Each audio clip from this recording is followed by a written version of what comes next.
रजत, धन्यवाद या माहितीसाठी।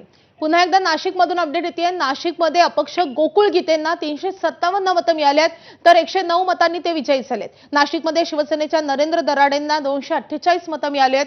नरेंद्र दराडे यांनी तीव्र नाराजी व्यक्त केली आहे, विश्वासघात केल्याचं त्यांनी म्हटलंय। दुसरीकडे बंडखोर गोकुळ गीते यांनी 357 मतं घेऊन 109 मतांनी विजय मिळवलेला आहे। नाशिकमध्ये अभूतपूर्व असा विजय झालेला आहे गोकुळ गीते यांचा, आणि त्यामुळेच महायुतीमधला अंतर्गत संघर्ष, अंतर्गत नाराजी नाट्य हे चव्हाट्यावर आलेलं आहे। आपण ही मतांची आकडेवारी बघतोय। नरेंद्र दराडे यांना 248 मतं मिळाली आहेत, तर गोकुळ गीते जे अपक्ष विजयी झालेत त्यांना 357 मतं मिळाली आहेत। तर प्रसाद हिरे जे अपक्ष होते त्यांना मात्र एकही मत मिळू शकलेलं नाहीये। प्रसाद हिरेंनी देखील बंडखोरी केलेली होती। नाशिकमध्ये बंडखोर विरुद्ध महायुती असा संघर्ष पाहायला मिळालाय। अपक्ष गोकुळ गीते यांचा 109 मतांनी विजय झालाय। पुन्हा एकदा मुकुलकडे जाऊयात। मुकुल, तब्बल 109 मतांनी गोकुळ गीते विजयी झालेत।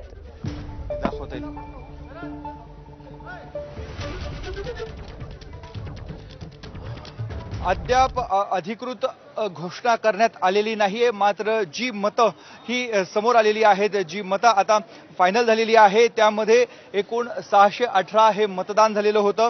618 पैकी 13 मतं ही अवैध ठरवण्यात आलेली होती। उरलेली मतं होती 605 ही वैध मतं ठरलेली, आणि त्यांचा कोटा काढण्यात आलेला होता।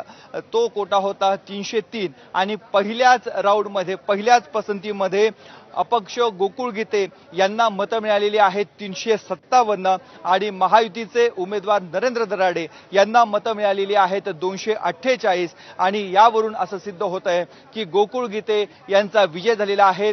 ज्यांनी खरोखर या निवडणुकीमधनं माघार घेतलेली होती ते भाजपचे बंडखोर प्रसाद हिरे यांना 0 मतं मिळालेली आहेत। याचा अर्थ त्यांनी माघार घेतलेली होती। आणि दुसरीकडे आपण बघितलं तर गोकुळ गीते यांनी एका बाजूला, गणेश गीते यांनी जरी निवडणुकीमधनं आम्ही माघार घेत असलो, आम्ही थांबत असलो हे जरी जाहीर केलेलं असलं, तरी दुसरीकडे छुप्या पद्धतीने त्यांची प्रचार यंत्रणा ही सुरू होती।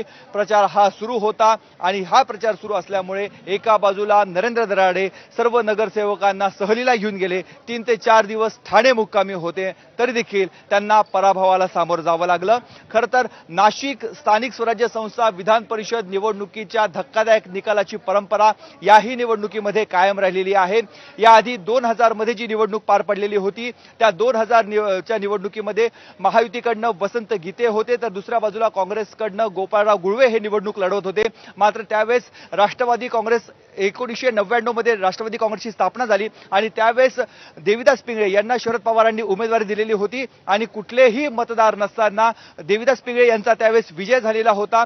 ती परंपरा पुढे कायम राहिली। त्यानंतरच्या पुढच्या निवडणुकीमध्ये वसंत पवार यांचा अवघ्या 6 ते 7 मतांनी विजय झालेला होता।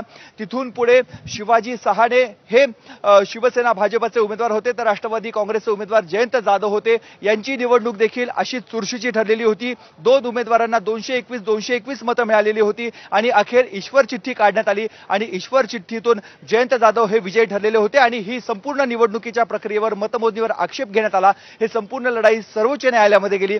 तत्पूर्वी 6 वर्षाचा कालावधी लोटला गेला, आणि निवडणुकीचा निकाल जैसे थेच राहिला। त्यामुळे नाशिक स्थानिक स्वराज्य संस्था विधान परिषद मतदारसंघाची निवडणुकीची धक्कादायक निकाल देण्याची परंपरा याही निवडणुकीमध्ये कायम राहिलेली आहे। आणि या निवडणुकीमध्ये गोकुळ गीते यांनी अनपेक्षितपणे यश संपादन केलेलं आहे। अपक्ष उमेदवार होते, त्यांनी सुरुवातीपासून सांगितलं माझा भाजपशी कुठल्याही स्वरूपाचा संबंध नाही, माझा भाऊ हा गणेश गीते हे भाजपचे स्थायी समितीचे सभापती होते, मात्र मी पक्षात नाही। असं असताना देखील 357 मतं घेणं, पहिल्याच राऊंडमध्ये विजय प्राप्त करणं ही खरोखर उल्लेखनीय अशी बाब आहे। आता याला कोण कोण जबाबदार आहे, कोणी कोणी विश्वासघात केला, कुठले मतं फुटली, याचं अवलोकन केलं जाईल। परंतु आज महायुतीला मोठ्या प्रमाणात धूळ झालेली आहे, महायुतीला मोठा धक्का बसलेला आहे, आणि अपक्ष उमेदवार गोकुळ गीते विजयी झालेत। नक्की शिवसेना पक्षश्रेष्ठींकडून यावर कशा प्रतिक्रिया उमटतात हे पाहणं महत्त्वाचं असणार आहे। मुकुल, धन्यवाद या माहितीसाठी।